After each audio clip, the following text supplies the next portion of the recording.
leader. Nice restera d'ailleurs leader de la Ligue 1, quels que soient les résultats de la 11e journée. D'ici la trêve, il reste 8 journées. Alors, Nice, champion d'automne.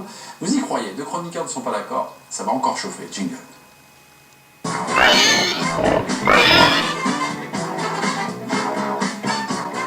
Oui pour Hervé Penaud. Non pour Karine Galli.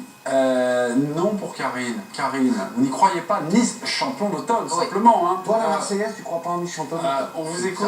On vous écoute pas. Déjà, je suis varoise, monsieur, mais enfin bon, c'est pas très grave. Donc, du même endroit que David Ginola. Donc, Nice est actuellement effectivement leader de cette Ligue 1, mais il y a une équipe qui a 4 points, c'est Monaco. Et Monaco a eu déjà des petits trous d'air dans cette saison, avec notamment 2 défaites, et pourtant ils sont toujours au contact. Du côté de Nice, c'est exceptionnel, il y a une série de victoires incroyables. Il y a une équipe qui joue bien, mais je pense que malheureusement, et c'est normal, les Niçois auront quelques petits moments de faiblesse et perdront des points. Monaco est là, Monaco leur mordit les pieds, Monaco est la meilleure attaque de cette Ligue 1 et Monaco finira de... La gueule! Caméra Hervé, je vous écoute. C'est celle-là, mais oui, ça me rappelle la fameuse histoire de Montpellier et du PSG. Quand ils étaient en deuxième partie de saison, tout le monde considérait que Montpellier n'avait aucune chance d'être champion de France, puisque de toute façon, le PSG, la grosse armada, Ancelotti venait d'arriver, avait tout gagné. Et maintenant, ils sont restés champions, finalement, Montpellier est devenu champion.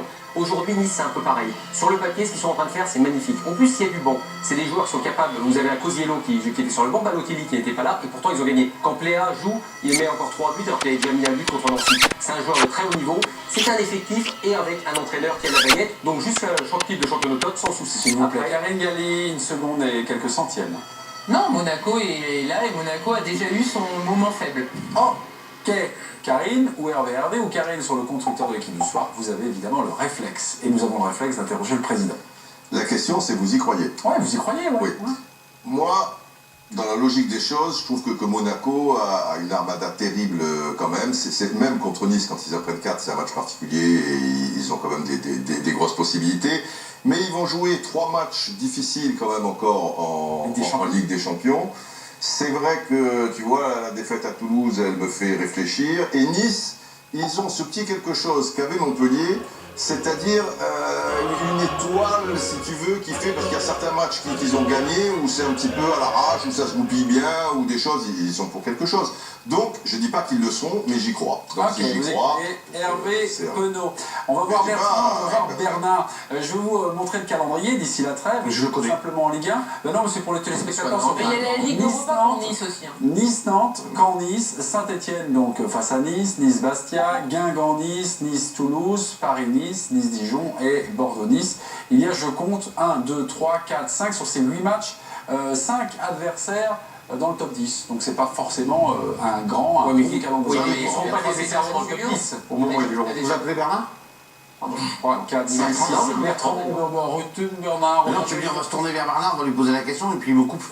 Bertrand et Bernard. Allez, vas-y. Les deux bébés. Je peux y aller? Allez, les deux petits bébés là, le nourrisson. Je sais que je suis pas bébé, mais là, être un bébé. Non, moi j'y crois, franchement, j'y crois. Effectivement, il reste encore des adversaires coriaces comme le Paris Saint-Germain, mais ils ont déjà battu l'AS Monaco, ils ont déjà battu l'Olympique Lyonnais, ils ont battu l'Olympique de Marseille, même si ça ne veut plus forcément dire autant que par le passé.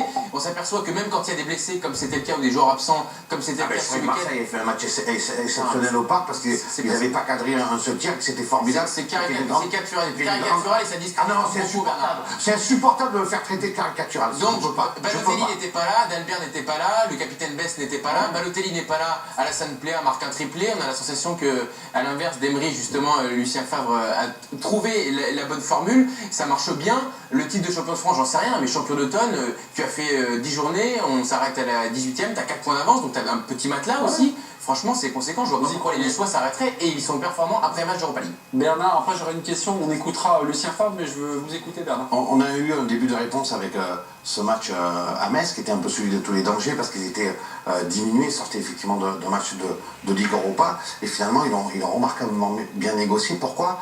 Parce que c'est vrai qu'il y a une colonne vertébrale qui est assez impressionnante pour une équipe comme Nice, entre Dante, Belanda et Balotelli, mais on oublie aussi que Nice, c'est pas qu'une équipe, c'est un effectif. Et on l'a vu ce week-end à Metz. Ils sont capables de faire tourner, de laisser Belanda souffler ou attendre qu'ils arrivent vraiment, ils reviennent à au meilleur de sa forme. Ils peuvent sortir de la boîte des séries, T'as pas Balotelli, tu sors de la boîte des Cléa. C'est des joueurs qu'on n'attendait pas spécialement, ce sont des bons joueurs, peut-être pas à ce niveau. Ça veut dire qu'ils ont un effectif, pas seulement une équipe pour voyager. Donc oui, je les vois très bien finir champion d'Europe, mais il y a ces 3 Ça déplacements. me rajeunira Il y a ces 3 déplacements, Saint-Étienne, Paris et Bordeaux. de 45 ans, parce qu'à l'époque, dans le début des années 70, ils étaient souvent champions d'automne. Et puis après, Saint-Etienne est champion. Lucien Favre. Oui, normal, c'était bon Lucien temps. Favre se projette pas, lui. Il vit dans le présent, pas de projection, écoutez-le. On est tous super contents. On gagne à l'extérieur là encore à Metz. Et puis on a bien joué. Et voilà, on est super contents. Continuer la même chose, pas de prévision. Le prochain match c'est Nantes et ça suffit. Voilà, concentration sur le prochain match. Concentration sur la semaine de travail, concentration sur le FC Nantes, parce que ça va pas être un cadeau. Jusqu'à quand Nice peut vivre dans cette bulle, comme ça? Là, on regarde pas le classement. Ils n'ont jamais été dans une bulle. Hein. Parce que l'arrivée de Balotelli, ça a violé leur quotidien et ça les a sortis justement d'espèce d'anonymat, de l'OGC Nice, pour les nostalgiques comme Didier Roussan. Là, je veux dire, aujourd'hui, médiatiquement... Je l'ai vécu, Coco. Ouais, mais médiatiquement, ils sont même en avance sur des clubs historiques comme Nantes, Bordeaux et Saint-Etienne. Ça, c'est une vraie révolution. Et puis, Favre, un petit mot quand même, parce qu'on peut dire un mot sur Favre.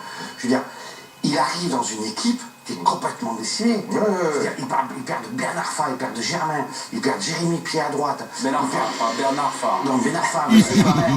Pied à droite, Mendy au milieu. Enfin, je veux dire, tu te dis, ils vont pas y arriver, et ils y arrivent. Et ça, c'est Qui formidable. gagne? Hervé, Karine ou Hervé? Allez-y, les téléspectateurs.